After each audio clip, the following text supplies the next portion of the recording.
The focus has had to change. I think we're in a time of great adversity, and my focus is really now about survival of the business, making sure that the staff who have been through the whole lot from the start to where we are now, to make sure their jobs are maintained, and that the trust they've put in me is well founded. We fight, we get ourselves through. So for me, the next stage is just getting this thing settled down. We are who we are. We've got responsibilities to ourselves and to our staff, to our customers, to our suppliers. I want to make sure that we can keep buying from them. We're an international business. We just happen to be based in New Zealand.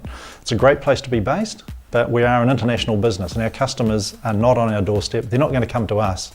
So we've got to get on the plane and go in front up to the customer. Our focus at the moment is about efficiency, and often people confuse efficiency with, say, working harder. It's actually about being smarter. Our markets are actually really strong, and quite frankly, because of where the dollar is, our margins are thinner, so we have to pump more volume through. You've got to remember our dollar is at record highs, or for recent years. So the big focus is obviously better productivity. How do we get cleverer again? For me, it's growth, for a whole lot of reasons, and I think it's really good to go out and show staff and stakeholders and the local community that we're actually growing the business, that we are successful.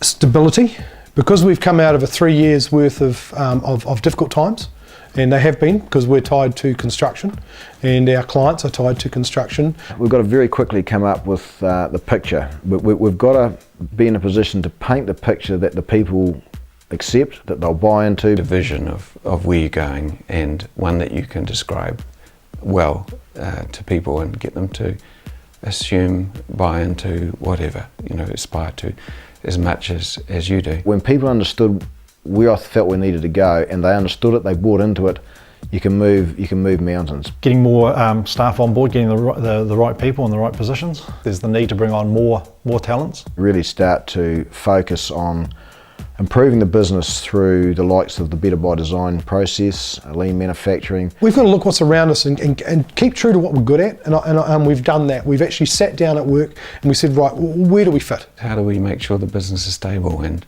that's probably the hardest thing to deliver on in the moment. For us is to consolidate, look at our business, look where we are, make sure everything is absolutely right, so that we can make the most when things start to climb out. I want to know where we're going to be in 3 to 5 years' time. So to do that, you've got to hop inside the mind of the customer.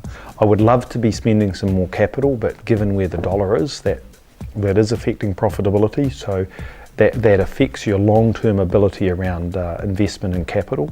Hopefully the exchange rate will come back some. How do we put more technology into our business? Because a high dollar means our labour cost is overvalued, if you like. We're trying to get smarter and smarter and smarter at what we do all the time. I've done a half marathon, but I'd like to do that again, because I think the same sort of mental attitude applies, is that you're in there for the long haul. 2011 still has potential. We're starting to see a bit of a lift, and we're starting to actually re-employ some people. You've got the end game, you've got your finish line, and the only way you're going to get there is just through a series of individual steps.